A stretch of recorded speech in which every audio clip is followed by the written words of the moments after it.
materi yang akan dimoderatori oleh Kak Andika Maulana Effendi selaku moderator kita pada hari ini.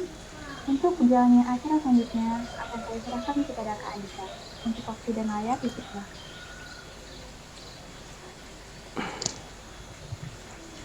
Cek, apakah sudah masuk suaranya? Sudah. Sudah Kak. Oke, Bismillahirrahmanirrahim. Terima kasih atas kesempatan yang telah diberikan.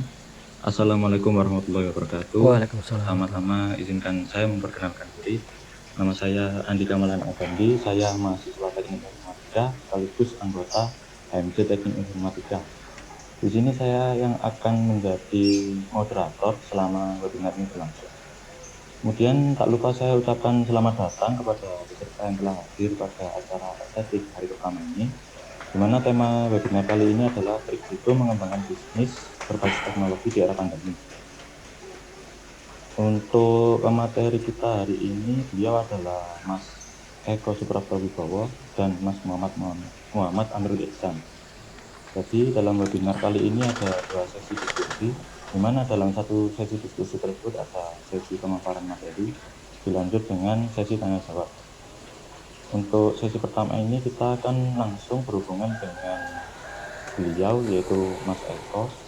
Beliau ini CEO of Remote Worker Indonesia. Oke, langsung saja mungkin kita ke Mas Eko. Halo Mas Eko. Ya, halo. Oke. Sudah dengar suara saya ya? Oke. Assalamualaikum Mas. Oke, alhamdulillah. Waalaikumsalam warahmatullahi wabarakatuh. Oke, teman-teman. Assalamualaikum warahmatullahi wabarakatuh. Saya sudah bisa mulai? Sebelum itu Ya. saya akan membacakan CV jenengan dulu. Oke, monggo. Untuk kurikulum vitae dari Mas Eko Suprapto Wibowo ini memiliki nama lengkap Eko Suprapto Wibowo, alamat Gelegah Kidul RT 2, Tamanan, Banguntapan, Bantul, Daerah Istimewa Yogyakarta. Kemudian emailnya swdev.bali@gmail.com. Kemudian nomor telepon di 081 2222 1975. Untuk tempat tanggal lahir beliau ini di Denpasar tanggal 27 Mei tahun 1979. Untuk riwayat pendidikan dimulai di SDN 5 Denpasar Bali, kemudian dilanjut di SMP N5 Denpasar Bali, kemudian lanjut di SMU Negeri 3 Denpasar Bali, kemudian dilanjut di Ilmu Komputer Universitas Gadjah Mada. Untuk pengalaman kerja beliau ini sangat banyak sekali, saya akan menyebutkan beberapa. Yang pertama ini ada SIGAP, yaitu Sistem Informasi Gudang dan Informasi Terpadu. Kemudian ada Merpati, yaitu Modeling Airline Network to Improve Global Competitiveness. Kemudian ada Bugs Training Center, dan sisanya bisa Anda semua lihat di layar. Kemudian untuk pengalaman lainnya, beliau ini pernah menjadi juara 1 di acara Asia Pacific Region for Facebook Developer Community Challenge yang diselenggarakan bulan Agustus 2018. Kemudian menjadi pembicara untuk VCon tahun 2019 di Surabaya. Kemudian ada Digital Vintage Workshop PT Berdiklat tahun 2019 juga di Ispark Hotel Yogyakarta, dan sisanya bisa dilihat sendiri di layar. Untuk keahlian beliau di operating system ini ada Windows, kemudian Linux, Ubuntu, macOS, dan virtualization using VirtualBox. Kemudian keahlian di database ada MySQL, Oracle, Slack, dan PostgreSQL.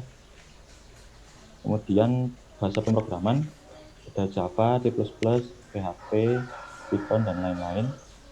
Kemudian application development area ada web application backend, desktop, mobile, dan Mac application atau Cocoa. Yang terakhir ini ada software development methodology, yaitu extreme programming, Scrum, dan Kanban. Nah, sebelum itu saya selaku moderator mengingatkan kepada peserta untuk apabila selama berjalannya pemaparan materi nanti ada pertanyaan bisa diajukan melalui link yang sudah disediakan oleh panitia nantinya di chat Zoom dan juga komentar di YouTube. Oke, mungkin langsung saja saya persilahkan kepada Mas Eko untuk memulai memaparkan materinya. Silahkan Mas Eko, waktu dan tempat kami persilahkan. Oke.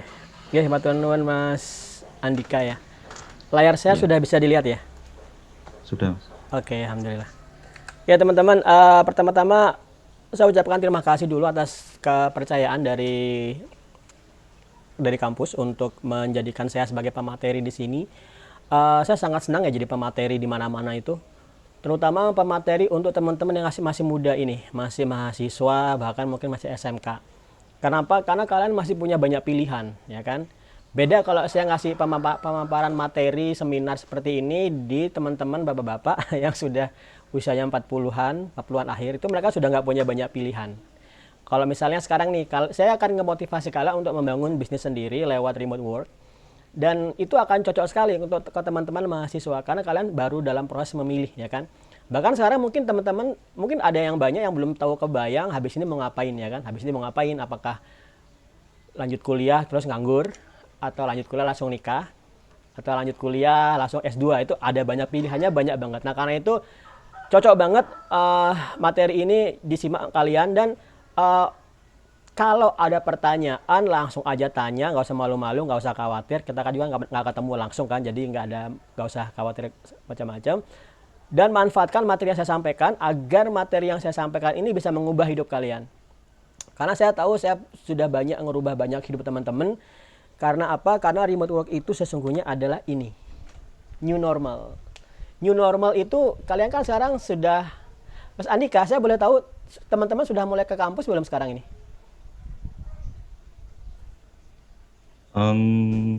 Untuk perkuliahan masih belum, Mas. Tapi kalau ada kegiatan-kegiatan lain mungkin masih ada yang bisa ke kampus gitu. Oke, jadi kalau masih kelas masih di remote semua ya, online ya? Iya, Oke. masih online. Right.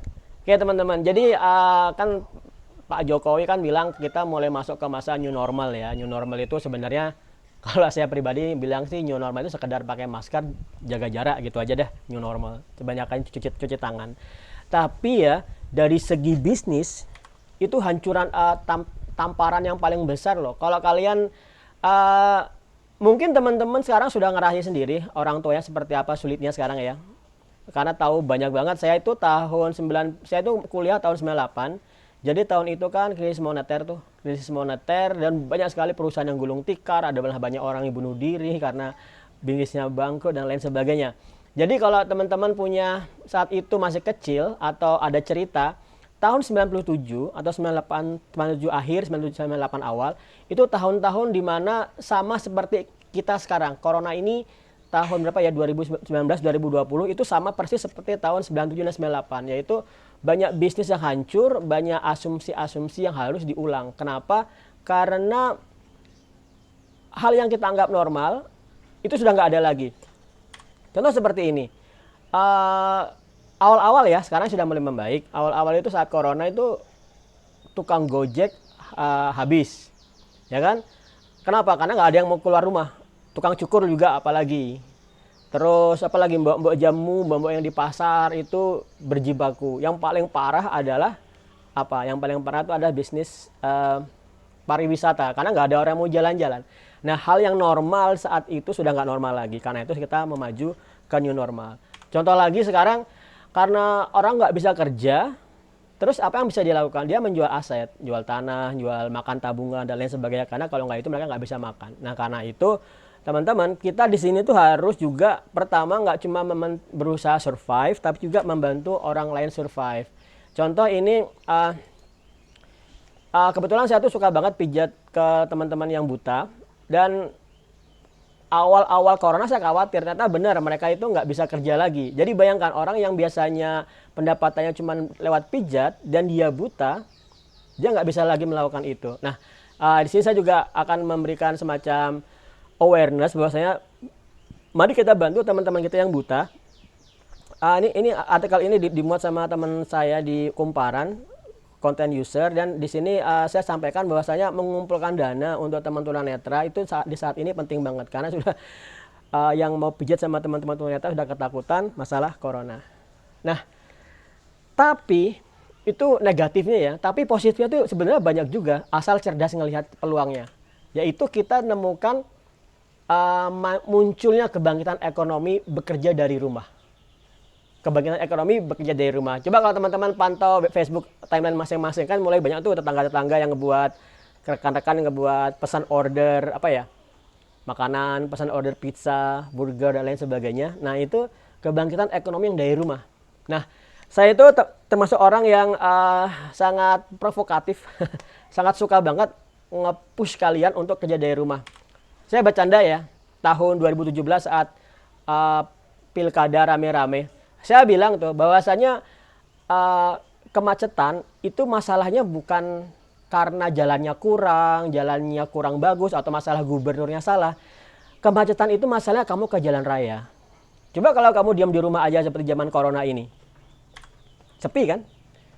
Saya awal 2 bulan pertama corona saya pernah keluar sekali aja itu Jogja itu sepi banget. Banyak orang yang bilang di Italia sampai sungai-sungai bersih, lumba-lumba mulai kelihatan seperti zamannya Avengers Endgame ya. Nah, ini juga saat itu juga corona udah membuat perubahan banyak di jalan raya, polusi hilang. Tapi ini berarti secara ekonomi hancur semua. Secara ekonomi itu usaha-usaha ada yang tambah besar, ada yang tertekan atau hancur, dan juga ada yang mulai meningkat. Contoh ini yang paling menarik itu adalah kita lihat di sini ya. Kita di sini yang bertahan itu, yang meningkat itu bagian ini, teknologi informasi dan komunikasi. Kalian itu sekarang berada di zona di mana kalian bisa mempelajari sesuatu yang saat nanti corona sekalipun selesai atau enggak, kalian bisa tetap survive. Itu beda sama teman-teman yang sekarang ini kuliah di pariwisata misalnya. Teman-teman yang pariwisata kuliah sekarang udah bingung banget loh, mau kerja di mana, ya kan? Atau apalagi teman-teman, nah apalagi kesehatan ya, kesehatan sebenarnya sih meningkat sih, cuman kan ketar-ketir ya, kok disuruh jagain rumah sakit yang banyak kasusnya dan lain sebagainya.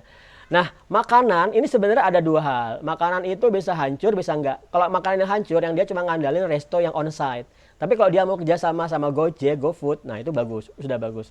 Nah yang kasihan banget itu teman-teman yang di bagian ekspor. Teman-teman yang ekspor itu berat banget.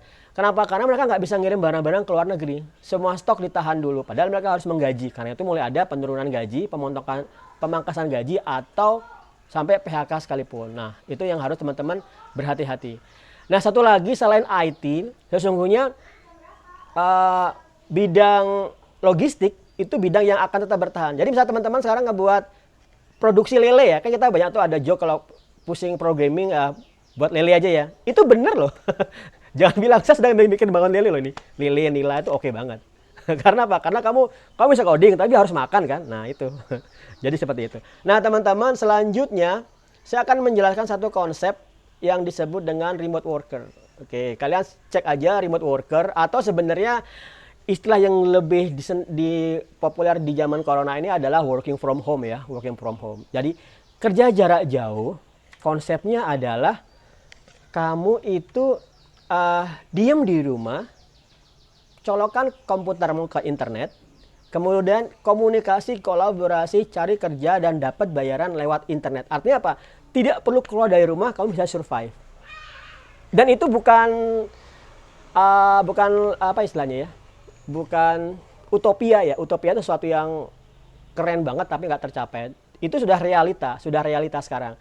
Kenapa saya mulai kerja remote work itu dari tahun 2010. 2010 remote work udah hampir 1 dekade ya. Zaman kalian mungkin masih SD mungkin. Dari 2010 saya sudah mulai kerja dari rumah. Nah, yang menarik adalah apa yang sekarang dihadapi di zaman corona dengan new normal, nggak keluar dari rumah, diam di rumah aja, berusaha survive. Itu sebenarnya bagi kita normal-normal aja. Ya biasa-biasa aja. Cuman masalah gini sih. Memang sih kami yang kerja dari rumah ini nggak terlalu kaget ya. Memang kita sudah kerja di rumah, jadi nggak kerasa banget. Cuman kadang-kadang kan seminggu sekali itu saya biasa sama anak istri ke bioskop kan. Sekarang udah nggak bisa, udah hampir setahun nggak ke bioskop ya. Rasanya kehilangan banget tuh. Nah, saya akan menunjukkan sesuatu. Teman-teman, kerja dari rumah, remote work itu kalau dibilangin gajinya gede banget. Kalau kamu sekarang masih mahasiswa, mungkin gaji yang kamu bayangkan 5 juta ya. 5 juta, 7 juta, 10 juta kan udah gede banget. 15 juta, aduh apa mungkin ya. 20 juta nggak kebayang, 30 juta, wah mimpi aja deh. Nah, remote work itu adalah kamu langsung start digaji 30 juta. Meskipun kamu belum lulus kuliah, meskipun kamu masih SMK. Kenapa? Yang dibutuhkan adalah skillnya aja. Nah itu kan keren banget ya. Tapi masalah gini, yang kamu hadapi bukan sekedar nambah skill, atau bukan sekedar kerja, tapi merubah mindset. Merubah mindset itu sulit banget. Mas Andika, aku mau share video, suaranya bisa keluar nggak ya? Mungkin dicoba Coba dulu dulu aja, ya. Mas. Oke, She has lost it. She's completely institutionalized. She's forgotten what it's like to live on the outside, Oh, to not nggak be in keluar prison. suara. keluar nggak tuh ya? Coming to bed, Nggak honey? keluar. Yes, dear. Patrick, she has Nggak lost apa-apa, nggak apa-apa. it. She's completely Gini aja. institutionalized. She's forgotten. Oke, kalian kan anak milenial ya, generasi Z malah lebih dari milenial. Jadi mungkin kalian tahu sih episode ini, episode SpongeBob bilang kehidupan yang normal. Dia bilang, dia nyindir nih, What it's like to live on the outside, hidup to di not normal be in itu prison. dilupakan orang. Padahal yang normal aja gitu aja, ya kan? Di Coming to trafik, bed, honey? di kantor, Yes, dear. di rumah. Patrick, she has lost. Kalau kalian sekarang masih mahasiswa, kehidupan seperti itu nggak terbayang loh ya. Kenapa? Karena kalian itu saat ini di posisi mahasiswa, kalian itu sedang mengalami kebebasan semenjak di penjara dari suatu sistem dari TK. TK, SD, SMP, SMA, apa yang kalian rasakan? Kalian nggak boleh bolos, ya kan? Kalau mahasiswa boleh bolos kan, meskipun nanti kuliahnya agak tersentak. Tapi ya tetap boleh bolos.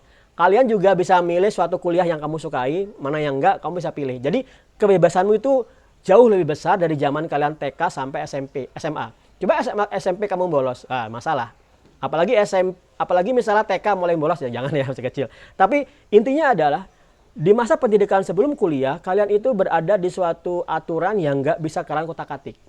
Kuliah kalian mulai bebas. Nah, tapi masalahnya mindset kita adalah begitu kalian bebas, kalian malah masuk lagi ke dunia kerja yang lebih serem daripada zaman TK.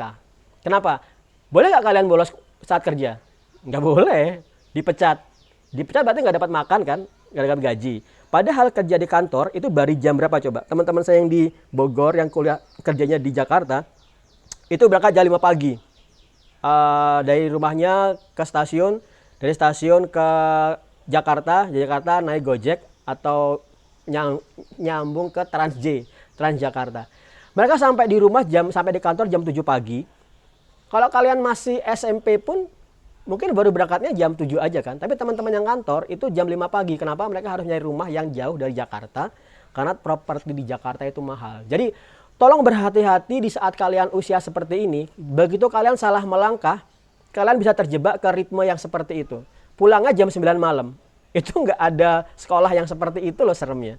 Oke, nah kenapa seperti itu terjadi? Karena masalah normal, sesuatu yang kamu nggak biasa, ya sudah diterima aja. Padahal nggak seperti itu. Ini trafik di Jakarta, saat saya di Jakarta jalan-jalan, trafik seperti ini setiap hari loh ini. Mungkin kecuali hari Minggu, saya nggak tahu. Minggu saya udah ke Jogja. Trafik di Jakarta seperti ini. Kamu bisa bayangkan stresnya nggak? Saya di Jogja ya. Di Jogja itu trafik seperti ini ya kalau tahun baru atau tempat-tempat yang ekstrim banget. Saya kan di desa nih, mungkin kelihatan ya. Pohon-pohon di belakang. Itu kosong banget. Nah, bayangkan kalau kamu berada pada ritme seperti ini, ritme yang 9 to 5. Kamu ya bangun jam berapa nih ya? Jam 5. Oke, daily morning itu bla bla bla, kemudian ke kerja. Kerja pulang sampai malam. Mungkin selesai, mungkin lembur. Mungkin di sini kamu, ini satu gambar ini beragam cerita ya. Bisa kamu tekanan stres, politik kantor, nggak bisa istirahat segala macam. Kemudian kamu capek pulang ke rumah, makan, tidur lagi. Ini kamu lakukan selama 5 kali dalam seminggu. 5 hari dalam seminggu. Ya kalau cuma seminggu, kalau sampai 10 tahun, 20 tahun, sampai pensiun. Itu kalau kamu nggak punya beban kamu punya kekuatan mental yang luar biasa, itu harus berhati-hati. Nah teman-teman, juga jangan pernah berpikir seperti ini. Kemarin demo, saya nggak tahu demo apa lah ini. Kenapa seperti ini? Kamu jangan pernah menyalahkan sistem untuk ketidakmampuanmu dalam mendapat pekerjaan. Nggak boleh. Kalau kamu mulai berpikir seperti itu, jangan pernah berpikir sebagai entrepreneur. Entrepreneur itu dia, apapun masalahnya, dia bisa menemukan celahnya. kalau kamu berpikir seperti ini, kamu hanya berpikir sebagai konteks orang yang mau di bawah orang lain, dikerjakan orang lain. Contoh, kalau nanti pemilik bisnis nanti menggunakan robot, saya kan nggak bisa kerja. Berarti kamu sebenarnya mindsetmu bukan jadi entrepreneur, mindsetmu adalah mau jadi bawahan orang lain. Begitu kamu mulai belajar sekarang, kamu langsung aku ingin jadi bawahan orang lain. Jangan. Masa mudamu jangan dipergunakan untuk menggunakan mindset di mana kamu jadi bawahan orang lain. Jadilah orang yang memiliki bisnismu sendiri, mandiri, atau minimal bisa survive kerja dari rumah tanpa perlu ngantor. Nah, selanjutnya, kalau kamu menyukai sesuatu, kamu nggak akan dipaksa untuk menyukai itu. Contoh nih, saya teman-teman kan di IT nih ya. Saya tahu loh ya, nggak semua orang di sini tuh cocok dengan bidang IT. Saya paham banget. Misalnya ada yang kuliah cuma disuruh sama orang tua misalnya ya. Itu bagus sebenarnya, sudah patuh pada orang tua itu bagus. Atau ada yang kuliah karena ikut sama pacarnya mungkin ya. Atau katanya enak jadi IT tapi ternyata buka coding kok kayak gini ya. Saya paham banget. Nah, kalau kalian yang seperti itu maka ada dua pilihan. Entah kalian berusaha menyukai IT atau kalian udah siap-siap kerja di luar IT. Nggak masalah. Yang ini dipakai untuk networking aja, cari teman-teman. Itu nggak masalah, itu dua pilihan. Nah kemudian, tapi yang menarik adalah kalau kamu benar-benar bisa menyukai IT dan kemudian kamu survive di IT, itu enak banget. Tiap hari itu rasanya nggak kerja. Tiap hari itu rasanya hobi-hobi aja. Nah itu menarik banget. Nah satu lagi, kalau kamu sudah berada di suatu tahap yang paling atas, ini kamu kerja nggak seperti kerja lagi. Jadi kalau orang itu mau melakukan sesuatu, pertama kalau sesuatu itu aman, kalau dia tuh pada akhirnya dapat penghargaan, dan terakhir adalah dia melakukan aktualisasi diri sendiri. Contoh nih, kerja kalau kamu tidak dalam konteks aktualisasi diri, paling kerjamu itu dalam konteks takut dipecat. Itu nggak nyaman banget. Nah, kalau kerja dalam konteks kamu bisa mewarnai pekerjaanmu. Tadi saya mengatakan 9 to 5 itu berat ya, tapi itu akan ringan kalau kamu sesuai dengan visi yang kamu kerjain. Contoh, ada kamu kerja sebagai peranmu sebagai polisi misalnya. Maka meskipun kamu disuruh di traffic setiap hari atau sampai malam, kalau kamu benar-benar paham makna kamu sebagai polisi, kamu akan suka banget. Dan itu kamu nggak akan masalah meskipun gajimu kecil. Oke? Atau misalnya kamu sebagai orang yang kerja full banget, capek banget. Tapi kalau kamu benar-benar memahami aktualisasi diri, nah itu jadi senjata. Tapi kalau jangan pernah memaksa untuk bekerja. Kalau kamu sampai berada dalam memaksa untuk bekerja, kamu nggak akan bahagia. Nah kemudian teman-teman, kita sekarang di Indonesia itu seru ya. Orang-orang tidak terlalu, masih banyak sih, masih ribuan orang yang rebutan PNS. Tapi sudah mulai banyak yang konsepnya itu adalah membangun startup. Nah ini udah bagus banget. Nah untuk startup, itu kita lihat startup yang paling besar, bukan paling besar, yang besar. WordPress ya, di Amerika. Dia pernah bangun gedung di San Francisco. San Francisco itu Golden Gate yang tempat Facebook yang kemarin ada tahunannya Facebook 8. Nah, dia itu pernah bangun gedung, orang-orang harapannya dia orang-orang datang, tapi akhirnya ditutup. Kenapa? Karena semua orang nggak mau ngantor, semua orang milih kerja di rumah. Memang ada opsi kerja di rumah atau ngantor. Mereka milih kerja di rumah. Hal yang berbaliknya terjadi pada dua perusahaan, yaitu Yahoo dan IBM. Yahoo itu saat di CEO-nya Marissa Mayer, dia menyuruh orang yang kerja di rumah untuk berangkat kantor. Akibatnya apa? Sekarang ya udah nggak ada kan? Wah, nggak ada dalam konteks ya, tetap ada tapi udah terseok-seok banget. IBM juga awalnya nggak mau seperti itu, tapi sekarang dia udah patuh juga dengan zaman corona ini. Nah, teman-teman, begitu corona muncul, semua orang sibuk. Tapi saya yakin sih, saya juga ya, saya dulu awal-awal corona juga takut juga ya. 2 bulan, 3 bulan saya benar-benar di rumah nggak ngapa-ngapain. Makan cuman berusaha makan masakan sendiri aja. Tapi sekarang udah ada relax, tapi kita nggak tahu sampai kapan dunia ini benar-benar normal. Mungkin setahun lagi kamu harus survive tanpa mikir kerja kantor gimana caranya. Nah, ini membuat perusahaan itu mulai berpikir kerja dari rumah. Sesuatu yang dianggap nggak mungkin, mana mungkin sih orang bisa kerja dari rumah, tapi akhirnya terpaksa bisa. Tapi ini transisi nggak mudah. Transisinya butuh orang stres ya kan. Saya sering banget tuh perbedaan orang kerja di kantor dan di rumah. Orang di kantor kan kerjaan 9 sampai 9 pagi, 5 sore ya.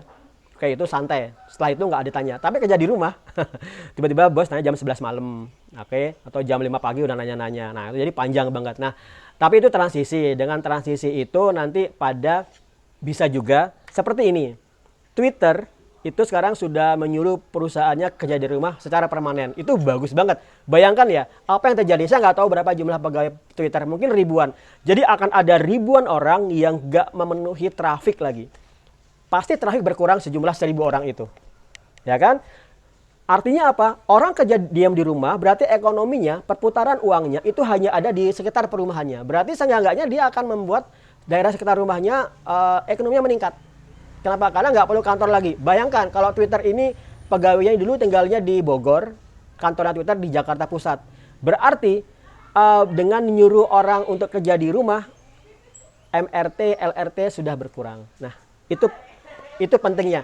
Nah, saya teman-teman, kalau ada kata-kata Twitter, pertanyaannya adalah, bisa nggak kamu kerja di Twitter? Bisa banget. Dan ingat, Twitter itu adanya di Amerika ya. Apa yang terjadi kalau kamu tinggal di Jogja atau di Malang, kantormu di Amerika? Yang jadi seperti ini. Sebentar, loading. Oke, jadi dunia itu bulat. Oke, kalau kamu percaya dunia datar, perlu kuliah lagi ya. Dunia itu bulat. Kamu ada saya di Jogja aja ya. Jogja ini jam 9 pagi. Berarti Amerika sekitar jam 9 malam atau jam 8 malam. Kita tepat 12 jam sama orang Amerika. Artinya apa? Kalau kamu tidur, mereka bangun. Kalau kamu bangun, mereka tidur. Artinya apa? Kamu nggak akan diganggu. Kamu bisa kerja dengan santai. Kemudian kerja itu disubmit. Mereka review jam 9 malam. Jam 9 malam kita, jam 9 pagi dia. Kemudian komunikasi, dah kamu istirahat, mereka kerja. Ada perbedaan waktu yang membuat kita itu hidup dengan santai. Ini bayangkan, ini beda banget sama kalau kamu kerja di kantor, yang kantornya time zone-nya sama. Pertanyaan adalah, bisa nggak kamu tidur siang di kantor? Nggak bisa. Ya kalau mau tidur siang 30 menit. Kalau kerjaanmu seperti ini, time zone-nya seluas ini, bisa nggak kamu kerja tidur jam 2 jam, 1 jam, dari duhur sampai asar tidur, bisa nggak? Bisa banget. Bagi saya tidur siang itu penting banget. Nah, apa perbedaan teman-teman? Kalau kamu ngelihat di sini, kita itu kan orang-orang ada banyak tuh pengen kerja dari luar negeri jadi TKI. Jadi TKI sekalipun ya. Kenapa? Karena gajinya itu besar. Itu ada suara apa ya Mas Andika? Mungkin di mute yang lainnya dulu. Iya Mas. Udah ya, oke, saya lanjutin ya. Kalau kamu berpikir jadi TKI, sebaiknya jangan. Itu mindset orang masa lalu. Pengen kerja dapat dolar ke Amerika, kerja dapat dolar ke Singapura. Kerja dapat dolar di Singapura itu nggak ada artinya loh kalau kamu tinggal di Singapura, karena biaya hidupnya juga biaya Singapura, ya kan? Pulang-pulang kamu dapatnya sisanya nggak banyak lagi. Menarik adalah kalau kamu bisa kerja dari rumah di Jogja itu, bocoran ya, nggak bocoran sih, ada di media. Jogja itu UMR-nya kemarin menambah 300 rupiah. Bukan ribu loh ya, 300 rupiah. Sekarang UMR Jogja 1,7. 1,7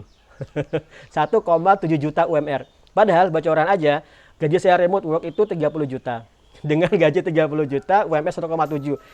Rasanya sudah nyaman sekali teman-teman. Nah, caranya bagaimana? Kamu cari job, jangan mikir ngantor, cari job di sini. Remote Python. Ini remoteok.io. Sekarang catat ya, nanti dibuka aja remoteok.io. Itu ada job-job remote. Dari sini, sekitar 4 tahun lalu, saya dapat pekerjaan ke Kanada. Keren ya, bilang pekerjaan di Kanada ya, padahal cuma internet aja. Perusahaan ini membimbing saya selama 4 tahun untuk punya mindset membangun kantor itu dari rumah. Membangun kantor dari rumah. Ini, saya kerja di sini 4 tahun, pada suatu saat ada kita yearly meeting, annual meeting di Filipina. Ini CEO-nya, Kian Graham. Kalian bisa cari namanya Kian Graham. Dia itu sangat menginspirasi saya. Kenapa? Karena dia bisa bangun perusahaan di mana semua pegawainya terdistribusi ke seluruh pelosok dunia. Tidak ada orang yang berada di satu kantor. Bahkan pada saat sampai kemarin kami di meeting di Filipina, di kota Bacolod namanya, itu saya terkesan. Kenapa? Karena ruangan yang jumlahnya 100-an orang itu tidak punya kantor sama sekali, ketemunya cuma di Messenger Slack, dan bisa menghasilkan produk, dan bisa menghasilkan ratusan ribu dolar per bulan, miliaran per bulan hitungannya. Nah, dan kita berada dengan Indonesia. Teman-teman jangan pernah merasa Indonesia itu kecil loh ya. Indonesia itu pertama negara besar. Kalau ada kita sendiri, kadang-kadang kita tuh merendahkan bangsa kita sendiri ya, Indonesia itu di bawah, Indonesia itu lemah, segala macam. Enggak loh, Indonesia itu luar biasa. Ini saya dengan orang ini orang Rusia dua, kemudian orang Filipina, ada di bawah di belakang lagi ada orang Argentina, Spanyol, US dan lain sebagainya. Tapi di sini saya bisa bertahan selama 4 tahun. Akhirnya keluar karena membangun bisnis sendiri. 4 tahun sering berada di top employee of the month, mengalahkan orang-orang dari luar negeri lainnya. Jangan pernah padahal selama 4 tahun itu orang yang dipecat banyak. Dari Argentina dipecat, Belarus dipecat, Spain dipecat karena performanya nggak bagus. Indonesia itu keren banget, jangan khawatir tentang itu. Nah, kemudian satu lagi, kamu bisa membangun bisnismu. Pertama ke situs Upwork. Di situs ini kamu bisa dapat job, dan ini yang pertama kali saya mulai bergabung di tahun 2010, upwork.com. Nah, teman-teman, kenapa sih kita sebaiknya kerja di luar negeri? Pertama, masalah dolar. Sekarang dolar tuh naik turun ya. Jadi kalau teman-teman buruh kan kita banyak tuh ada tiap tahun setahun sekali May Day, di saat May Day mereka demo untuk naik gaji.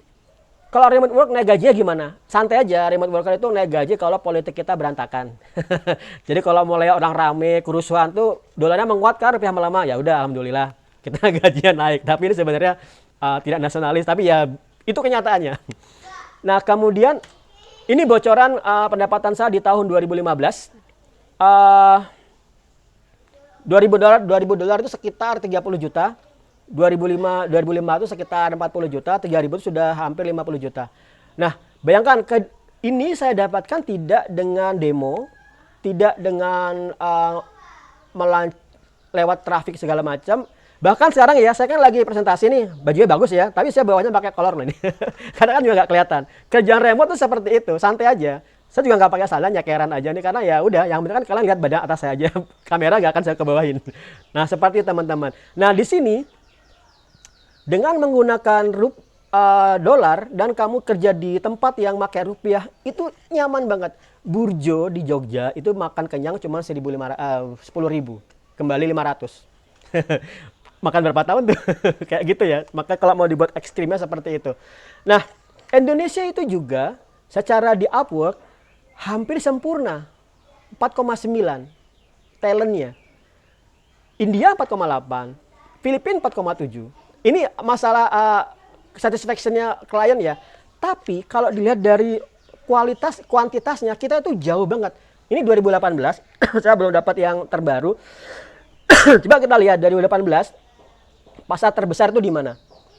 Amerika ya, India loh. India itu besar banget setelah Amerika. Kemudian Filipina. Kenapa perusahaan saya tadi itu banyak merekrut pegawai di Filipina? Karena Filipina itu, nanti saya ceritakan rahasianya. Kita lihat dulu ya. India, Pakistan, Bangladesh, Filipina itu negara Asia Tenggara yang kita jauh di bawah mereka. Kita di mana? Kita lihat ya. Bangladesh, UK, Ukraine, Rusia, Kanada, Egypt, Serbia, Brasil. Kita itu di bawah Australia. Kita nomor 14. Jauh dari 10 besar. Jauh banget. Jadi potensi kita untuk remote work itu masih bisa berkembang pesat. Cuman masalahnya apa? Oke. Bukan coding loh. Coding itu gampang. Semua orang bisa. Masalahnya adalah ini. Bahasa. Ya kan? Bahasa itu kenapa kita kalah? Karena kita terlalu nasionalis ya. Indonesia itu dijajah Belanda. Coba pertanyaan sekarang, siapa yang pakai bahasa Belanda sekarang? Udah nggak ada. Kita nasionalis banget, kita bisa menggunakan bahasa Indonesia. Filipina itu saya nggak bisa mengatakan dijajah ya, Amerika menganeksasi Filipina kemudian berperang melawan Jepang. Tapi mereka begitu Amerika keluar, mereka masih menggunakan bahasa Inggris. India juga. Begitu India keluar, mereka masih menggunakan India itu begitu Inggris keluar maka masih menggunakan bahasa Inggris. Itu membuat kenapa? Itu membuat mereka bisa compete banget di dunia luar negeri. Maka teman-teman, kalau kalian benar-benar ingin nembus remote work, survive dengan remote work, bahasa Inggris itu nomor 1 setelah bahasa pemrograman. Oke, saya balik deh. Ya benar-benar. Pertama bahasa pemrograman dulu, kemudian bahasa Inggris. Itu wajib. Mas Andika, kalau di kampus gimana implementasi bahasa Inggrisnya? Ada semacam program rutin atau enggak, Mas? Kalau di kampus UIN ini ada mata kuliah bahasa Inggris sama kayak tambahan gitu. Jadi ada kelas sore untuk belajar bahasa Inggris lebih dalam gitu Nice. selama 2 semester. Bagus. Oh, tapi cuma 2 semester aja ya. Harusnya ya menurut saya ya. Kalau mau serius, ada satu mata kuliah, ada setiap hari itu kita menggunakan bahasa Inggris deh. Misalnya 10 menit nggak apa-apa. Misalnya seperti ini ya. Mungkin saya usulkan aja kalau ada pihak kampus yang dengar ini. Misalnya gini, setiap kelas minimal guru, dosen itu introduction dengan bahasa Inggris. Kemudian siswa tanya jawab bahasa Inggris. Udah sebentar aja, kemudian kita balik. Kenapa? Karena kita benar-benar butuh kemampuan bahasa Inggris itu untuk mengalahkan India, Pakistan, Bangladesh, Filipina. Itu kita benar-benar harus mengalahkan mereka. Itu jauh banget loh mereka. Oke, kemudian itu tentang bahasa Inggris ya. Kemudian tentang bahasa pemrograman, saya akan menunjukkan satu table. Bahasa pemrograman yang paling populer di dunia itu pertama Python, Java, JavaScript, C#, PHP. Ini sebenarnya masalah ada situs lain yang urutannya berbeda. Tapi 3 besar itu pasti Python, Java, dan JavaScript. 3 besar pasti itu. Nah, coba kalau kalian lihat tren ya berarti paling besar itu Python. Plus 4%. Lainnya itu menurun. Nambah sedikit aja. Nah, ini artinya kalau kalian invest waktu untuk belajar Python itu kalian akan punya return of investment dalam belajar itu dengan waktu yang cepat. Nah, begitu saya mengatakan return of investment dalam belajar, jangan pernah memikirkan ini. Bukan berarti kalian nggak harus lulus dengan baik ya, enggak. Itu saya nggak mengatakan jangan lulus, enggak. Tapi masalahnya adalah jangan pernah mengandalkan ijazahmu untuk bekerja. Saya punya teman di tahun dulu di Upwork, itu dia lulusan SMK. Saya malah nggak tahu SMK-nya apa, nggak mengenyam bangku kuliah. Tapi gajinya dia 2 kali gaji saya. Padahal saya udah ngasih tahu tadi ya, gaji saya 30 juta. Gaji dia 2 kalinya, dia SMK nggak pakai ijazah. Kenapa? Yang dibutuhkan adalah skill. Nah, jangan sampai kalian nanti begitu lulus kuliah memegang ijazah komputer, kemudian bangga, dan begitu menghadapi kenyataan, ya udahlah jadi driver Gojek aja, ya kan? Saya nggak mengatakan driver Gojek itu sesuatu yang tidak mulia ya, tapi alangkah disayangkan kalau kalian sudah kerja kuliah selama 4 tahun, kemudian mendapat pekerjaan yang sebenarnya tanpa orang berpendidikan 4 tahun pun bisa, kan sangat disayangkan. Orang tua juga kan kasihan juga. Jangan pernah menggunakan bangga, saya kuliah di UGM, tapi saya hanya pernah sekali menggunakan ijazah saya saat saya kerja di Jakarta karena memang diminta. Itu aja sekali, tidak pernah ada lagi kantor-kantor besar yang saya perlu memasukkan ijazah lagi.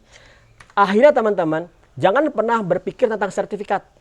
Kompetensimu yang utama. Kompetensimu apa? Kalau kamu mulai kelang belajar, post pekerjaanmu, hasil belajarmu di GitHub. Contoh ini saya selalu menggunakan Mas Ahmad Rosid. Dia itu santri di Pondok Programmer angkatan pertama.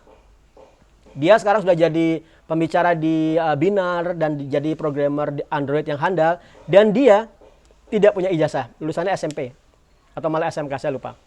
Poste pekerjaan kalian di GitHub itu penting banget. Nah, sehingga kalau kalian nanti belajar, kalian bisa menggunakan banyak resource belajar. Contoh ini, Waitress School, ya kan? Gratis. Kemudian juga kalau mau bayar lagi ada Udemy. Udemy ini per course-nya sekitar 100 ribuan, 200 ribuan kalau lagi masa sale.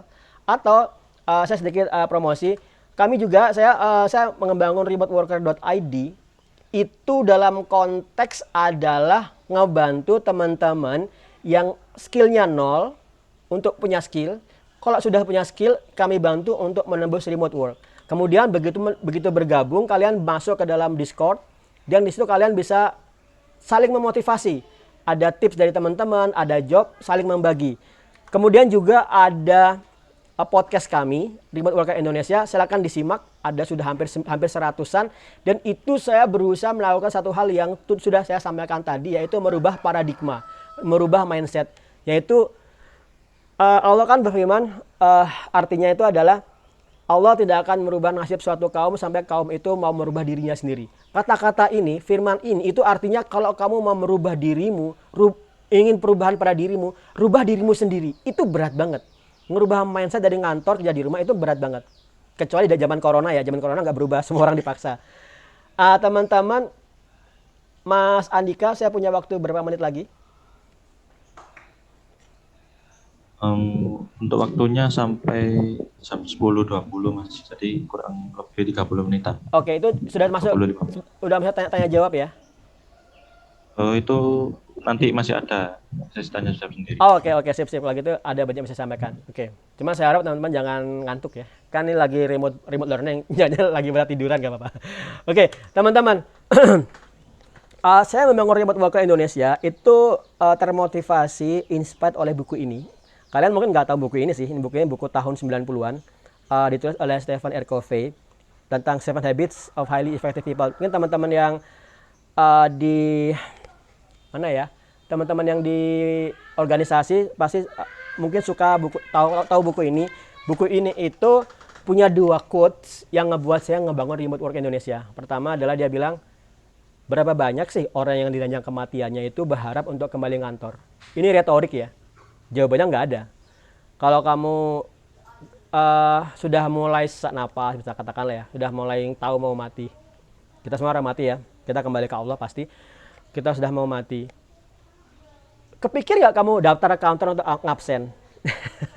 Nggak mungkin. Paling kamu sudah terbaring seperti itu, paling yang kamu inginkan adalah didekati oleh anak istri, ya kan? Ayah, ibu kalau masih ada.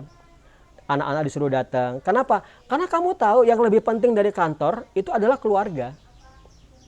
Itu sesuatu yang nggak bisa kebenaran hakiki loh ya. Nggak mungkin kamu bisa menemukan orang jawaban, aku lebih penting kantor ketimbang keluarga. Itu nggak mungkin. Saya berani mengatakan ini benar karena hakikatnya orang begitu mau mati itu pasti dia minta didekati anak istrinya. Kalian bisa baca bukunya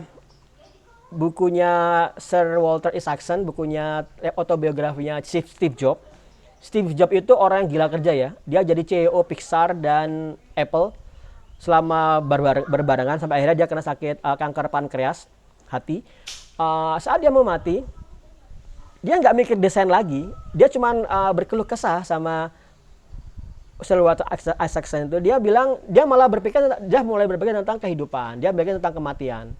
Dia nggak akan berpikir tentang iPad lagi, dia sudah nggak punya desain iPad Pro, itu sudah garapannya orang Apple yang lain. Nah, itu artinya perusahaan itu tidak akan pernah bisa mengalahkan prioritasnya kan keluarga. Itu artinya yang menjadi paradok adalah meskipun kamu mengatakan kantor itu tidak lebih utama dari keluarga, tapi secara kenyataan dalam satu hari kemungkinan 50% atau 60% waktumu, 12 jam atau lebih, itu ada di kantor.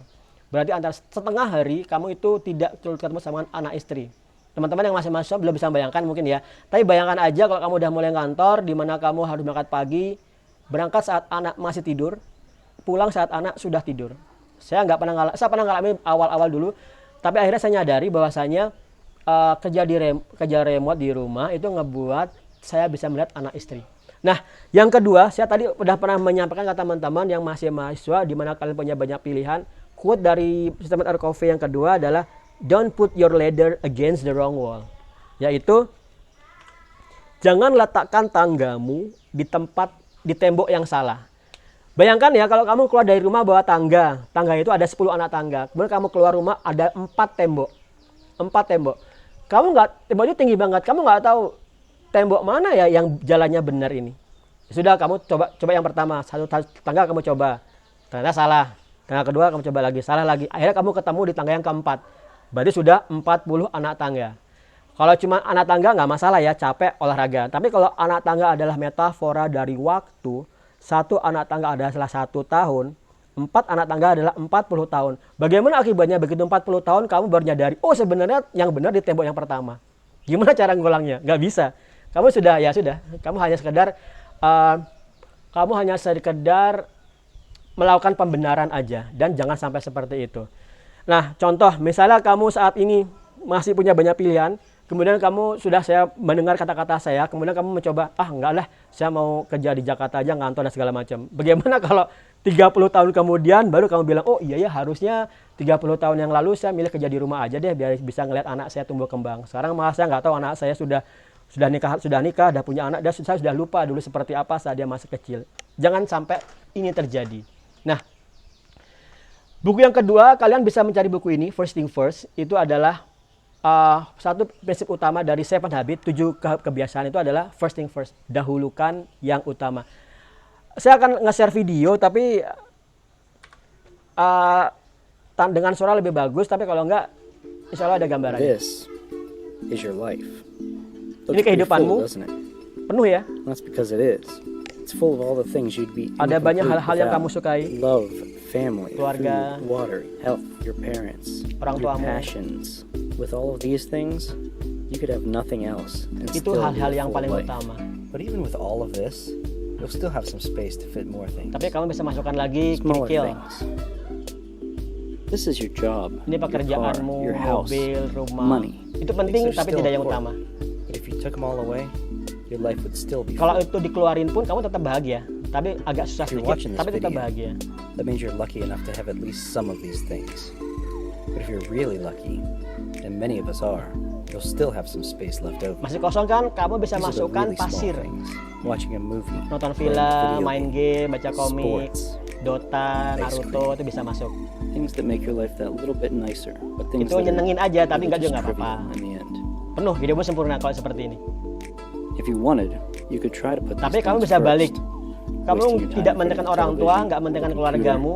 playing Kamu mendekan games, kerja dulu, or whatever it might be. mendekan main game, Follow it up main with the Dota, material things. kemudian baru mulai Money, kerja, cars, houses, berusaha nyari rumah, nyari mobil. clothes. Terakhir kamu But then masukkan when it comes time to try to keluarga, fit in orang all the tua, important istri. things, Sudah penuh kan? you run out of space. Akan ada hal-hal yang keluar. Some things will have to be left out. Nah, orang tuamu kamu keluarin, ibumu kamu keluarin, karena waktunya nggak cukup. So keep that in mind as you go through Jadi, life.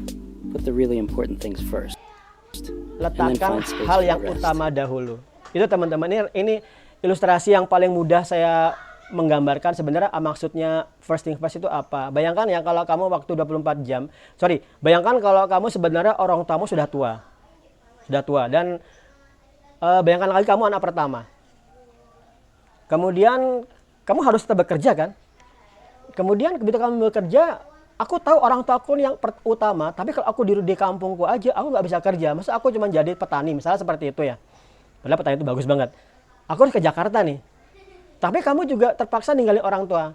Orang tuamu juga karena memang mindsetnya adalah kerja itu di kantor di Jakarta. Sudah, monggo ke Jakarta aja. Orang tuamu diasuh sama tetangga misalnya. Sudah kamu ninggalin. Berarti kamu sudah ngeluarin orang tuamu dari kehidupanmu lah itu. Meskipun kamu bisa melakukan pembenaran. Pembenaran adalah kalau aku bekerja, itu nanti untuk orang tua. Itu pembenaran. Pembenaran artinya harusnya nggak seperti itu. Harusnya ada cara. Nah, jangan sampai terjadi begitu kamu kerja di Jakarta habis-habisan. Syukur-syukur masih bisa ngirim orang tua ya. Gimana kalau kamu di sana kerja, nikah, lupa lagi sama orang tua. Kemudian kamu cuma ngirim orang tua seingatnya aja. Atau cuma pas lebaran aja. Mungkin dalam 40 tahun kamu bisa ketemu orang tuamu beberapa hari aja. Itu sedih banget. Karena orang tuamu sebenarnya hal yang utama. Kamu bisa hidup tanpa rumah loh ya. Tanpa mobil. Tapi dunia kita yang sekarang itu ngebuat orang berlomba-lomba cari rumah yang bagus, cari mobil yang bagus. Padahal akibatnya kamu ninggalin keluargamu. Jangan sampai terjadi seperti ini. Nah, itu yang ngebuat saya nge-push remote work. Kenapa seperti itu? Karena bagi saya, kalau saya sudah suka sesuatu, pribadi saya nih ya, kemudian saya akan push yang saya sukai ini agar semua orang juga punya. Apa yang saya punya? Kerja dari rumah. Saya kerja dari rumah itu dari tahun 2010, tapi keluar masuk ya. Saya pernah di Jakarta juga hampir 1 tahun. Dan karena itu saya benar-benar ngerasain susahnya orang hidup di Jakarta. Saya di salah satu kementerian, petugas kementerian itu sering ngobrol sama saya, Pak Eko, sebenarnya saya ini sudah capek sekali loh. Dari Bogor ke Jakarta, trafik itu total 5 jam per hari. Tapi ya mau bagaimana lagi, saya terima aja. Nah teman-teman, kalian boleh melakukan ini kalau 40 tahun lagi atau 30 tahun lagi kamu boleh. Penerimaan, pembenaran, mensyukuri itu 30 tahun lagi. Tapi sekarang di usiamu yang 20 tahunan ini jangan pakai konsep hidup qanaah. Jangan pakai konsep menerima. Wes menerima aja lah, yang penting terima aja. Enggak, kamu harus bisa memilih. Kalau di sini berarti kamu masih ada menjada wajada ya, barang siapa yang berusaha akan mendapatkan. Nah, di saat ini kamu berusaha sekuat-kuatnya menemukan suatu pekerjaan yang itu adalah pilihan hidupmu. Jangan sampai ya yang penting dapat gaji, nggak apa deh ninggalin orang tua. Kan itu juga perjuangan untuk orang tua. Enggak, orang tua kalau lebih senang kalau kamu tetap di rumahnya, orang nanti bisa ngeliat anak cucunya, itu senang banget. Nah, teman-teman, kalau saya masih ada waktu, saya akan luangkan 10 menit lagi untuk nyampaikan ini. Kalian nanti membangun perusahaanmu sendiri, katakanlah startup ya, itu mulai dengan suatu ide. Idenya itu apa? Bebas loh ya. Jangan pernah berhenti dikata-katai orang idenya nggak masuk akal. Cuek aja. Tapi idemu tetap harus divalidasi. Jangan sekedar ide mimpi, tapi idemu harus divalidasi. Cara memvalidasinya apa? Cash flow. Jadi kalau kamu punya ide dan ide itu udah menghasilkan uang, itu udah bagus. Itu udah sempurna idemu. Nah, jadi kamu pertama harus riset dulu, membuat. Kemudian kamu coba ngebuat ada nggak cash flow-nya. Ada nggak orang-orang yang mau beli. Kalau sudah ada itu udah bagus banget. Nah, kemudian kamu melakukan komersialisasi. Nah, kemudian baru kamu mulai fokuskan di sini. Nah, kenapa saya munculkan ini? Dari mana kamu bisa punya cash flow untuk membangun perusahaanmu? Lakukan seperti ini. Kerja di rumah, dapat dana lebih dari UMR, tabung. Begitu sudah cukup, kamu bisa berhenti dulu kerja di remote work itu, bangun perusahaan dengan fokus dengan menggunakan dana tabunganmu ini. Kamu perlu banget untuk bisa survive dulu tanpa kerja dan membangun sesuatu yang baru. Contoh, saya membangun remote work Indonesia itu fokus meninggalkan kerjaan saya yang tadi yang di Kanada itu. Saya tinggalkan, fokus membangun perusahaan dan sudah berjalan. Sekarang secara revenue masih belum sampai 100 juta, masih setengahnya. Bahkan masih sekitar rata-rata masih per bulan masih 45 juta. Ini untuk suatu perusahaan udah ada cash flow, tapi seharusnya yang saya targetkan adalah sebulan itu 100 juta. Nah, kenapa bisa seperti ini? Itu karena saya di awal-awal yang remote work Indonesia, saya fokus saya adalah meninggalkan semua pekerjaan di kantor, pekerjaan manapun itu, fokus membangun perusahaan. Jadi teman-teman, kalau kamu sekarang di mahasiswa ini coba nembus remote work, itu bagus banget. Karena kamu akan punya, begitu kamu lulus kuliah, kamu sudah punya modal pengalaman dan modal uang dalam bentuk dolar. Asik banget. Nah, begitu kamu sudah punya kantor, lakukan delegasi pekerjaan. Jangan pernah mengerjakan segala sesuatu sendirian. Itu berat banget. Kita nggak super power ya. Kita nggak Superman yang bisa mengerjakan semua tugas sekali langkah. Bangun tim, sehingga kamu bisa bekerja dengan satu tablet. Contoh, menyuruh orang lain bekerja, kamu gaji mereka, dan sistemmu berjalan. Jadi intinya adalah, kamu akan menjadi leader. Teman-teman yang kerja di, yang sekarang lagi di Himakom, event mahasiswa, di kampus saya Himakom namanya, itu langkah pertamamu untuk mengerti bagaimana melakukan manajemen orang. Manajemen orang itu lebih sulit daripada manajemen belajar.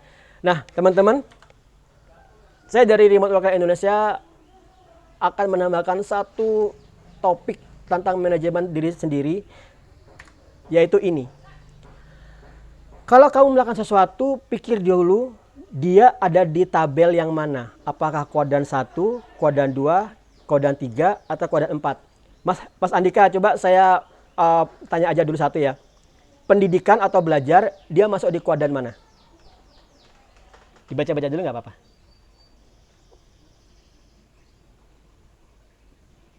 Untuk pendidikan, belajar. Sepertinya yang kuadran 1. Oke, bisa. Oke, saya sambilan nunggu lain ya. Mas Lingga, kira-kira pendidikan ada di kuadran mana? Belajar pendidikan kuadran mana? Menurut saya kuadran 1. Kuadran 1, right, thank you. Ada benarnya tapi nggak tepat. Kuadran 1 itu berarti kamu mahasiswa yang sistem kebut semalam. Besok ujian, sekarang belajar. Penting dan urgent, ya kan? Sebenarnya pendidikan itu kuadran 2 loh. Penting tapi nggak urgent. Sekarang contoh nih, sekarang tadi saya sudah bilang Python ya. Python itu bahasa pemrograman nomor 1. Tapi itu nggak urgent. Kamu nggak belajar sampai 4 tahun lagi pun nggak apa-apa. Karena nggak penting, karena nggak urgent, tapi penting. Nah, kapan kamu benar-benar ngerasa itu penting? Kalau besok mau ujian, ya kan, kamu belajar, mata kuliah dipelajarin, mungkin catatan di fotokopi belajarin, atau mungkin teman forward. Tapi sebenarnya kalau kamu mau belajar yang sesungguhnya, belajar itu jauh-jauh hari sebelum dipakai ujian. Nih, kamu sekarang lagi kuliah, ini lagi belajar. Kapan dipakai Pythonmu? Saat mau kerja. Bisa nggak kamu belajar Python seminggu sebelum kerja? Nggak mungkin. Nah, itu yang disebut sesuatu yang penting, tapi nggak urgent. Nah, masalahnya gini, begitu sesuatu itu penting tapi nggak urgent, pasti akan kamu abaikan. Sehingga dia akan menjadi seperti Mas Andika dan Lingga tadi, dia menjadi sesuatu yang urgent dan penting. Nah, itu sudah telat. Itu sudah telat. Nah, Jadi teman-teman, jangan sampai sesuatu yang penting tapi nggak urgent itu berubah menjadi penting dan urgent. Itu sudah tidak bisa kamu nikmati lagi. Jadi kalau kamu sekarang semester 1 nih belajar Python, JavaScript, itu enak, sudah bisa kamu nikmati, sudah bisa kamu pelajari. Itu asik banget. Tapi kalau kamu sudah lulus kuliah, kemudian mulai berpikir baru belajar, wah itu sudah sesuatu yang penting jelas. Penting jelas, tapi urgent. Urgentnya apa? Mungkin ibumu nyuruh kamu kerja nih, kamu sudah lulus kuliah kok masih nganggur aja. Wah, itu nggak enak banget. Atau calon istrimu, Mas kok nggak ngelamar aku, kamu belum punya pendapat, belum punya kerja, kamu sudah mulai urgent lagi. Itu sudah nggak nyaman banget. Jadi teman-teman, saya mengakhiri sesi ini dengan satu tabel ini. Kalau bisa kalian cetak, taruh di Cosmo. Dan kalau kamu melakukan sesuatu, pikir dia di kodan mana. Oke, saya nggak akan membahas kodan 3 dan 4. Kodan 3 dan 4 itu sesuatu yang kalian pelajari sendiri aja. Oke, Mas Andika, saya serahkan ke panjenengan untuk melakukan moderasi acara. Ada pertanyaan, monggo, kita punya waktu insya Allah cukup. Oke, sekarang dia saya. Kurang lebih saya minta maaf. Assalamualaikum warahmatullahi wabarakatuh. Waalaikumsalam warahmatullahi wabarakatuh. Terima kasih kepada Mas Eko atas pemaparan materinya. Sungguh luar biasa sekali materi yang telah disampaikan. Selanjutnya kita mungkin masuk saja langsung ke sesi tanya jawab, di mana akan saya bacakan hanya 3 pertanyaan karena keterbatasan waktu. Untuk pertanyaan pertama ini, Mas, ada dari Anonymous. Pak mau bertanya, kalau kerja remote di luar negeri, jamnya menyesuaikan jam setempat atau terserah kerja jam berapa saja, yang penting 8 jam. Terima kasih. Oke, good question. Karena ada perusahaan tuh ada dua jenis. Kalau kamu masih muda ya, usia 20-an itu, perusahaan Amerika itu kadang-kadang dia mau kamu itu dalam 8 jam, ada 4 jam di zona mereka. Jadi 4 jam itu dari jam 10 malam, mereka tuh kerjanya jam 10 malam kita ya, sampai jam 2 pagi. Kalau kalian masih usia 20-an itu sikat aja nggak apa-apa. Kemudian 4 jamnya bisa kamu jam Indonesia. Itu that's fine. Tapi saya di usia yang sudah 30-an. Sorry, di usia 40-an itu mau seperti itu udah capek banget.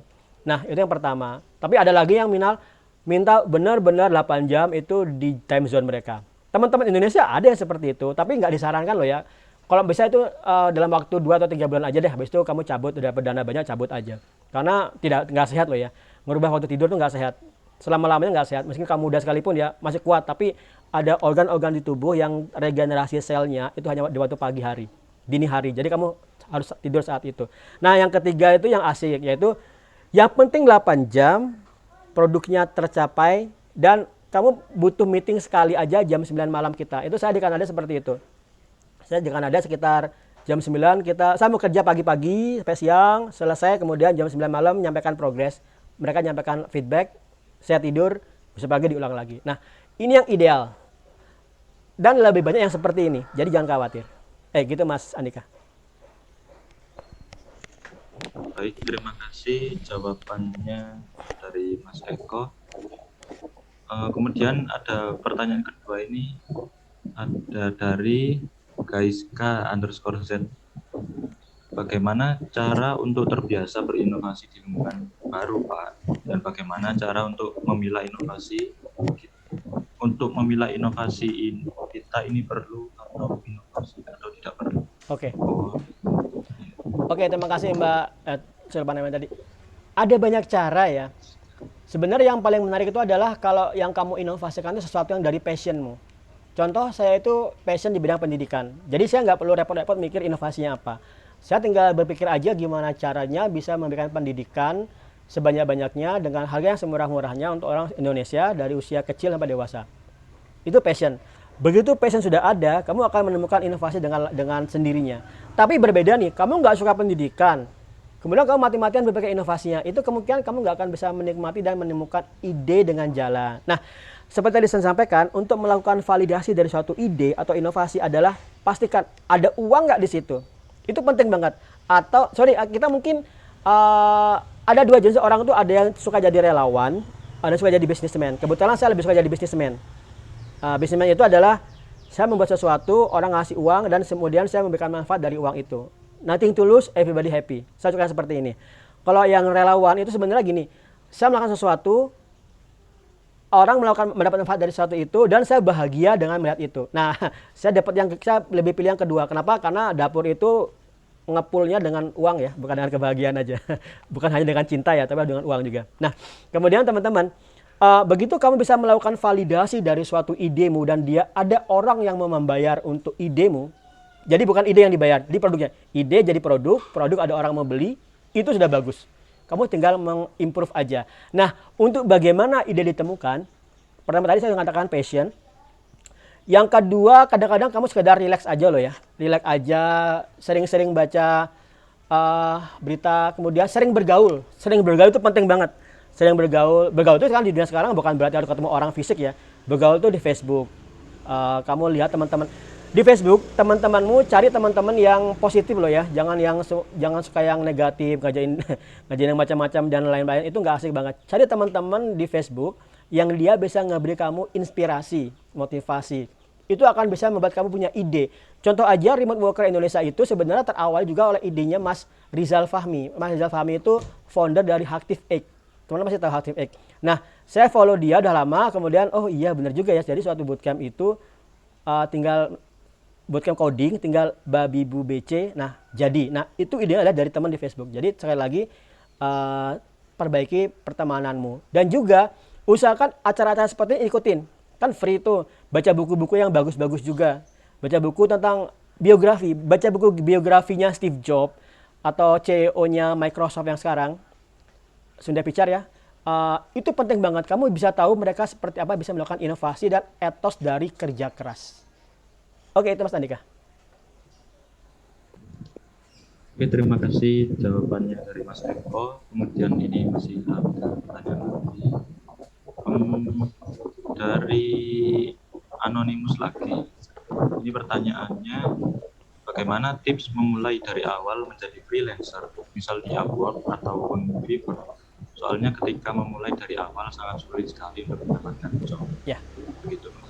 Oke, terima kasih Mas Yanti itu yang nanya. Benar, memulai Upwork atau Fiverr itu bukan terkadang ya, umumnya itu bingung. Pertama gini sih, karena itu goib ya. Apa bedanya Upwork sama detik.com dan facebook.com? Nggak ada bedanya kan, cuma di browser ya kan. Padahal kamu bisa buka tab browser lain, main game online misalnya, atau nonton YouTube. Kan nggak ada bedanya. Jadi secara bentuk aja, kerja dari rumah itu memang rada-rada semi-semi gaib. Jadi nggak kelihatan bentuknya, tiba-tiba kalau kerja dapat duit. Nah, ini sekali lagi akan sulit kalau kamu tidak punya komunitas. Oke, untuk komunitas kamu bisa gabung di sini. Coba saya buka dulu. Layar saya jadi Facebook ya. Iya, Mas. Oke, kamu di sini buka Upworker Indonesia. Cari aja Upworker Indonesia, silakan request join. Ini tempat komunitas teman-teman untuk ngobrolin tentang Upwork. Ini wajib kamu ikutin. Kenapa? Saya juga berkembangnya di sini. Saya sudah dapat job, kemudian gabung di sini. Oh, ternyata teman-teman tuh banyak. Kita sering ngobrol-ngobrol cara untuk dapat job, cara untuk membuat portofolio dan lain sebagainya. Jadi yang pertama ini, yaitu kalian harus punya komunitas. Itu penting banget karena bersendirian, kalau Rasulullah kan bersabda, serigala itu lebih suka menyerang domba yang bersendirian ya. Jadi misalnya nyembus job itu adalah kamu sendirian, kamu akan mudah diserang oleh kegagalan misalnya, atau kemalasan atau kebosanan. Tapi kalau kamu gabung di sini, minimal kamu tahu teman-teman yang sudah dapat ribuan dolar per bulan dari Upwork. Itu ngebuat motivasi, ya kan? Kemudian yang kedua, kamu harus bisa menjual dirimu di internet. Jadi adalah masa lalu di mana kamu coding dan coding itu kamu simpen. Jangan sampai orang tahu. Itu masa lalu banget. Atau zaman saya dulu simpan di disket, jangan ya. Codingmu itu simpan di GitHub. Di GitHub itu kamu belajar apalah, belajar Python, belajar JavaScript. Silakan simpan aja di GitHub public. Nggak usah khawatir ditiru orang. Nggak ada. Kalau ada orang niru kamu malah untung karena kamu dapat exposure. Dan kalau kamu berpikir menyimpan kodemu, kamu harus malu karena bahkan Linus Torvalds itu nyimpan kodenya di sini Linux. Apakah kodemu itu lebih bagus daripada Linus Torvalds? Kan nggak mungkin. Nah, itu. Kemudian kamu sering-sering menulis di Medium. Medium itu untuk juga belajar bahasa Inggris. Ini bahkan ya kalau dari pihak kampus mewajibkan mahasiswa buat artikel tiap seminggu sekali. Ini bagus banget contoh ya, kalau aku nyari job artikel tentang Python aja. Semoga nggak tentang ular ya, ntar. Nah, ini kan banyak nih. Kamu belajar aja. Kamu lagi belajar, katakanlah scikit-learn untuk yang machine learning. Udah kamu tuliskan aja proses belajarmu di sini. Dan jangan pernah berpikir, ini kan newbie, masa layak di sini. Penting banget. Orang dari nol jadi newbie itu terbantu banget. Jadi kalau kamu sudah jadi newbie, langsung buat artikel, kamu akan terbantu oleh orang-orang yang belajar dari nol. Dan itu akan menjadi jejak digitalmu nanti. Contoh, kamu nanti ngelamar ke suatu perusahaan, Twitter atau Microsoft. Kamu tinggal tunjukkan, aku dulu pernah buat artikel ini 3 tahun yang lalu. Oh, berarti kamu sudah dari lama? Iya, udah dari lama. Ya kan, itu nggak bisa dibohongin. Nah, kedua, oke, ini agak self-promotion sedikit. Kamu bisa gabung ke kita di Remote Worker Indonesia. Itu teman-teman mahasiswa itu saya tahu banget. Pertama itu masalah komunitas, kadang-kadang kebingungan ya.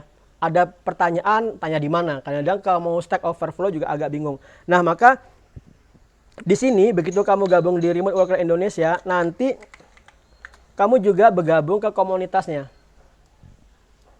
Contoh ini, di komunitas ini kamu bisa bertanya tentang apa misalnya Python atau nih tadi remote work, siapa yang udah nembus remote work, yang kamu bisa ketahuan di sini. Kemudian kamu bisa nanya tentang Fiverr, gimana cara nembus Fiverr. Kemudian untuk Python misalnya, kamu bisa Python yang fundamental atau data scraping dan lain sebagainya. Ini kita sediakan komunitasnya. Terakhir aja, kamu bisa mendaftarnya di sini. Dan agak berbeda dengan, Remote Worker Indonesia itu perusahaan. Tapi bagi kami, profit itu bukan segalanya. Yang utama adalah ngebangun komunitas dan ngebangun Indonesia agar bisa ngalahkan, jangan sampai kita nggak kebanyakan sampai 5 besar dunia lah ya. Minimal 10 besar deh. Jangan sampai nomor 14 tadi, itu kasihan banget deh. Nah, caranya gimana? Kamu bisa ngambil, kalau kamu masih nol, kamu bisa ngambil ke upgrade skill. Dan setelah kamu udah skill, kamu bisa ke remote work. Dan ini bisa kamu bayar dengan mencicil. 500.000 bisa per bulan, atau 200.000 kalau mau juga bisa.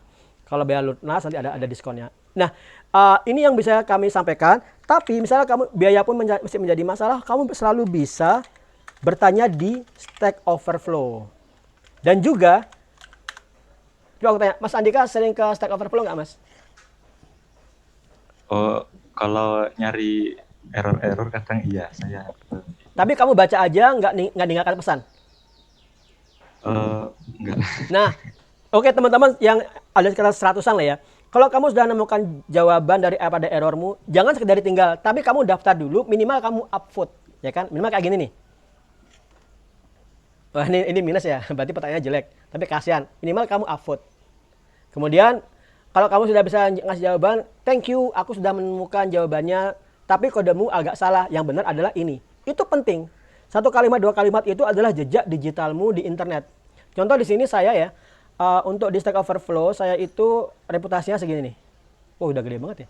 Sudah top 10, malah top 19 ya. Jadi, saya ada di persentil atas dari Stack Overflow. Saya sudah bisa melakukan banyak privilege di sini. Kenapa ini bisa terjadi? Karena saya dari bertahun-tahun yang lalu, setiap saya ada jawaban, saya sukai, atau kalau saya juga punya jawaban, saya adakan jawaban, kemudian orang-orang meng-upvote jawaban saya, sehingga reputasi saya naik. Ini kalau saya ngelamar job di luar negeri, ini gampang banget. Tinggal kita suruh, oh ini loh, jejakku di Stack Overflow. Dia akan tahu, oh Eko ini memang excel di Python, kayak gitu. Misalnya kalau kamu cuma jawab, dapat pertanyaan, kamu tinggal, kamu nggak ada jejaknya, itu sayang banget. Oke, itu satu lagi apa lagi ya? Nah, satu lagi sih masalah itu yang penting saya tekankan lagi adalah komunitas. Entah di sini, kamu bisa gabung di Upwork Indonesia, atau bergabung di remoteworker.id. Oke, gitu Mas Andika. Baik, terima kasih jawabannya Mas Eko. Selanjutnya ada pertanyaan yang mirip-mirip ini dari Mas Kusnantoro, izin bertanya, apa hal awal yang harus dilakukan untuk memulai kerja remote? Apakah ambil project individu dulu atau tim? Begitu Mas. Good question, jawabannya individu dulu. Jadi remote work itu utamanya adalah skill individu dulu, kamu bisa skill, setelah itu baru kamu tim. Tapi sekali lagi ini salah satu sudut pandang saya ya. Tapi sudut pandang teman-teman lain juga ada, bangun tim dulu, kemudian nyari job. Tapi untuk saya pribadi, saya lebih suka kamu sebagai orang yang skill dulu, kemudian setelah skill baru bangun tim. Jadi jangan cuma modal abab ya. Jadi jangan cuma modal ngomong aja, kemudian bangun tim. Itu nanti akan nggak seru. Teman-teman juga ngerasa termanfaatkan. Jadi kamu skillmu dulu, ambil job. Sorry, saya tunjukkan langsung aja lah ya. Kalau kamu sudah daftar di Upwork, tapi daftar di Upwork itu nggak mudah ya, harus ada trik-triknya supaya langsung di-approve. Kalau kamu salah daftar, kamu benar-benar nggak bisa di-approve loh, itu lama banget. Sorry, ini untuk klien, untuk freelancer. Cari job misalnya yang paling gampang dapat duit itu adalah data scraping, Python scraping. Saya zoom in aja ya, oke. Ada job nanti, oke. Nah, ini ada job Python. Kamu bisa cari job-job ini yang kamu sukai. Contoh ini, ada job itu yang $500. Lumayan loh ya, sekitar 7,5 juta atau 8 juta. 3 jam yang lalu. Jadi kalau ada orang yang bilang, gimana cara dapat kerja, nggak ada pekerjaan, dia nggak tahu IT. 3 jam lalu ada pekerjaan yang 7,5 juta. Kamu bisa gabung di sini. Kemudian ada juga pekerjaan yang, nah pekerjaan ini kalau kamu klik, oke. Ya udah, kamu tinggal ini aja, submit proposal. Submit proposal ini ya monggo aja, kamu harus bisa menjelaskan ke klien bahasanya kamu tuh skill dan aku bisa mengerjakan itu. Ini kamu harus sendiri kalau yang di sini. Kalau di sini sendiri. Kalau kerjaan tim itu biasanya kalau kamu sudah skill bertahun-tahun baru kamu bisa bangun tim, atau ada orang yang punya skill dia bangun tim, kamu direkrut. Kamu direkrut berarti maaf aja, kalau kamu direkrut kemungkinan gajimu rate-mu nggak seperti kalau kamu sendiri ya kan. Saya sendiri bisa rate-nya $20 per jam atau $15 per jam. Kalau kamu direkrut ya udah paling kamu cuma dapat 50%-nya, apalah sampai 30%-nya. Itu kalau jadi tim. Oke, Mas Andika, monggo. Baik, terima kasih atas jawabannya. Karena masih ada waktu ini sampai jam 10.35, akan saya bacakan lagi pertanyaannya, Mas. Monggo. Ini ada dari Mas Adam. Assalamualaikum Pak Eko, bagaimana meyakinkan mindset kerja remote kepada orang tua yang masih memiliki bahwa kerja itu harus ngantor? Oke, makasih Mas Adam. Oh, kalau nggak salah Mas Adam ini member Remote Worker Indonesia ya. Dia sudah gabung dan sudah dapat kerja remote di Upwork kalau nggak salah. Dan Mas Adam yang menjadi liaison yang penghubung saya ke kampus jenengan. Jadi terima kasih Mas Adam. Oke teman-teman, kalau kamu pengen tahu gimana cara meyakinkan orang tua, ini caranya ya. Jadi ya, kamu nggak usah repot-repot, Mas. Kamu nggak usah presentasi, kamu nggak usah buat slide, nggak usah buat. Kerja remote adalah A, B, C. Dasar teori ini enggak. Kerja remote adalah kamu bisa beli mobil yang bagus. Mah, Pak, ini hasil kerja remote. Kamu nggak perlu didebat lagi sama orang tua atau mertuamu. Satu. Jadi paling gampang itu adalah kerja remote, kamu tunjukkan hasilnya. Jadi kita sama orang tua birrul walidain ya. Birrul walidain itu bukan berarti kamu ngajarin orang tua. Orang tua punya kebijaksanaan yang berasal dari masa mereka. Kamu nggak bisa mengatakan orang tua, Mak kamu itu kuno banget nggak ngerti kerja remote. Nggak ada artinya. Kenapa? Itu juga nggak beradab. Karena kamu memaksakan pemahamanmu ke orang tua yang punya mindset dari zaman dulu. Nah, kalau kamu mau menunjukkan kerja remote seperti apa, kamu nggak usah banyak bicara. Kamu kerja yang bagus, tunjukkan hasilnya. Mungkin kalau jazz terlalu berat, ya misalnya ini aja deh. Ya kan ini masih make sense ya. LCGC 100 juta. Atau kalau ini berat ya ambil yang second aja. Itu mungkin sudah di bawah 100 juta. Itu udah masih gampang banget. Kamu kerja sendiri, masih belum nikah ya, kerja sendiri, kamu tabung, kamu negosiasi aja, cari aja harga-harga yang second. Itu bagus banget.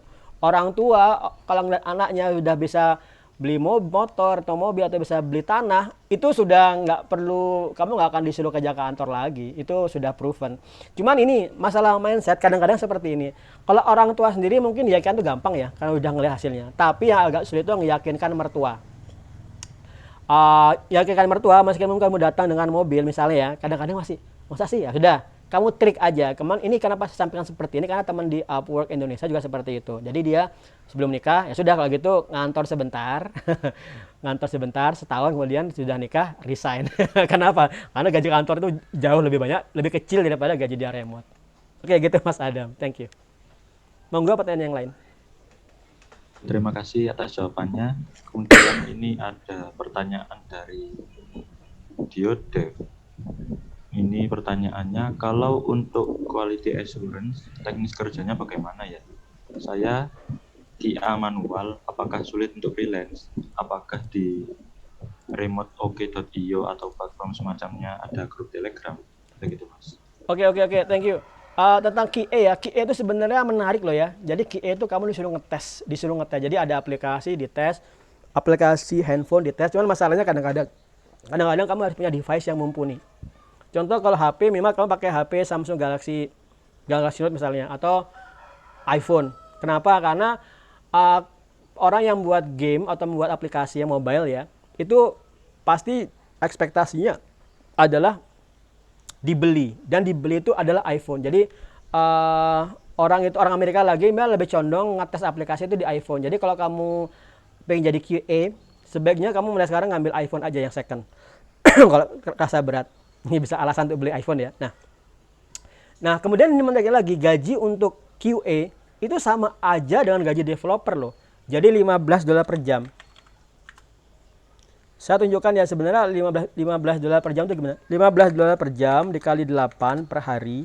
Kemudian $15 per jam dikali 8 per hari dikali 5 per minggu dikali 4 per bulan.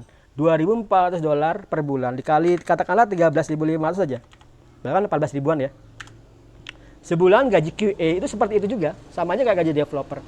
Padahal gampangnya dia cuma disuruh ngetes. Kamu kalau di Upwork Indonesia untuk untuk QA itu adalah Mas Dwindi. Nah, dia jadi adminnya. Nah, ini Mas Dwindi ini QA loh ya. Jadi dia nggak coding, nggak desain, dia QA. QA itu suruh ada orang aplikasi, tolong dites. Nah, menariknya adalah kadang-kadang begitu kamu sudah punya job di QA di Upwork dan klien tahu kamu butuh device, itu akan dibeliin. Mas Dwindi ini pernah dibeliin Apple TV misalnya. Kenapa? Karena disuruh ngetes aplikasinya di Apple TV. Ya kan? Asik kan? Nah, kerjaan QA itu kamu dikirimkan aplikasi, kemudian ada semacam tabel yang diisi. Misalnya kamu berusaha mencari kesalahan aplikasi. Kan ada aplikasi ada tombol, ya udah kamu klik aja. Misalnya tombol ini diklik terus error. Nah, ini berarti kamu sampaikan. Tombol ini diklik terus jadi error, atau tombol ini diklik kalau fieldnya kosong jadi error. Seperti itu aja. Cuma masalah gini, sepertinya gampang ya, tapi itu enggak. Kalau programmer disuruh ngetes, dia akan gagal. Karena dia tahu salahnya apa, jadi menghindari itu. Nah, kalau tester mau kerja, ngetes, dia nggak tahu seperti apa aplikasinya, dia berusaha menggagalkan aplikasi itu. Dan itu penting banget.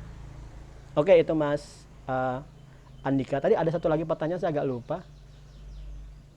Bagaimana memulai? Apakah ada grup Telegram apa enggak? Dari jawabannya ini ya.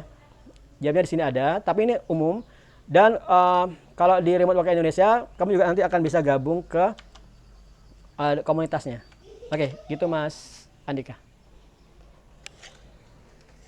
Baik, terima kasih atas jawaban-jawaban yang sangat memuaskan pastinya. Untuk kali ini saya tutup saja sesi tanya jawabnya. Kemudian ada sedikit kesimpulan dari saya bahwa kerja dari rumah atau WFH ini sangat menguntungkan di era pandemi karena dapat memanfaatkan teknologi dengan baik dan bekerja dari rumah. Kemudian bisa juga menyeimbangkan antara keluarga dengan kerja. Kemudian ada kata-kata kalimat yang sangat mengena ke saya. Coding itu mudah, masalah utamanya hanya di bahasa. Dan kemudian ada kata-kata lagi untuk bidang IT ini bukan ijazah yang terpenting, namun skill. Ya, gitu.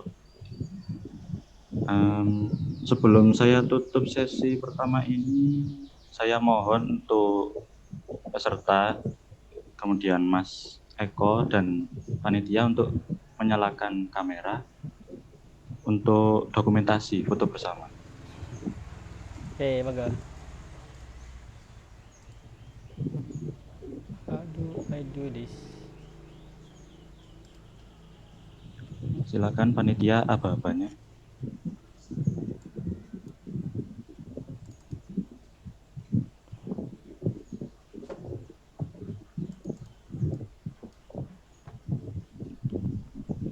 Gimana cara gedein ini? Ini di mute. Enggak. Hah? Enggak. Udah. Berarti kedengaran Apakah sudah? sudah. Iya ini mute. Ya. Abi, ini normal nggak Normal aja. Nanti dia pakai obat. Nggak dibolehin umi. Halo? Tapi Ya nanti pakai obat mata.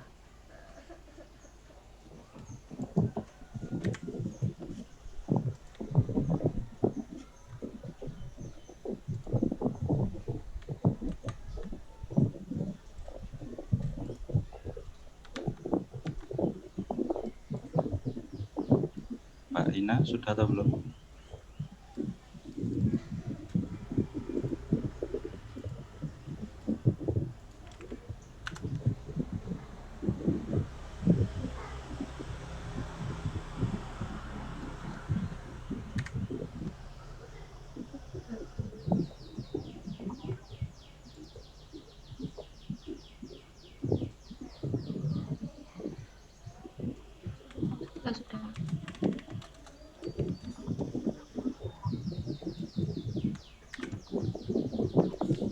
Bagaimana Mbak Ina? Apakah sudah di capture? udah.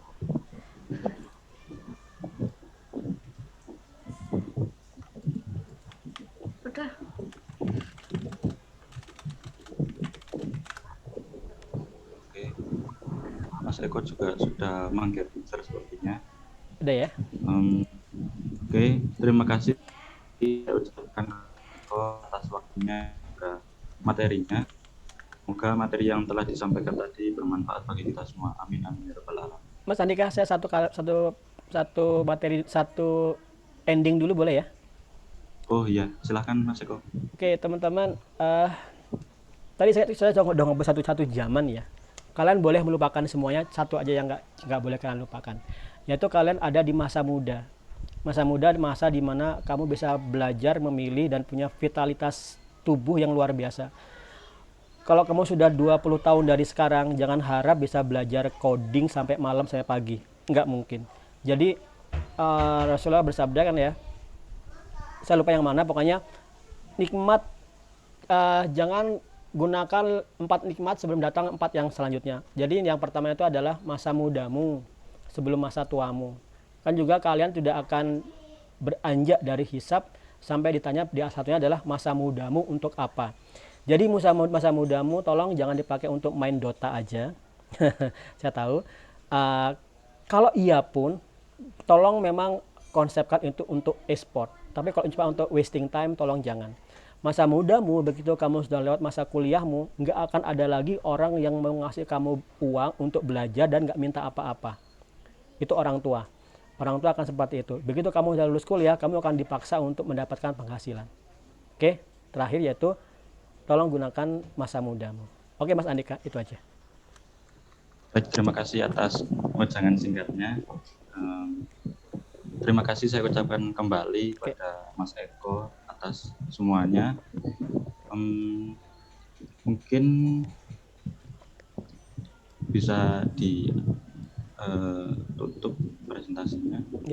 Untuk sekarang akan masuk ke sesi kedua, di mana sebelum kita masuk ke sesi 2 ini bersama Mas Amir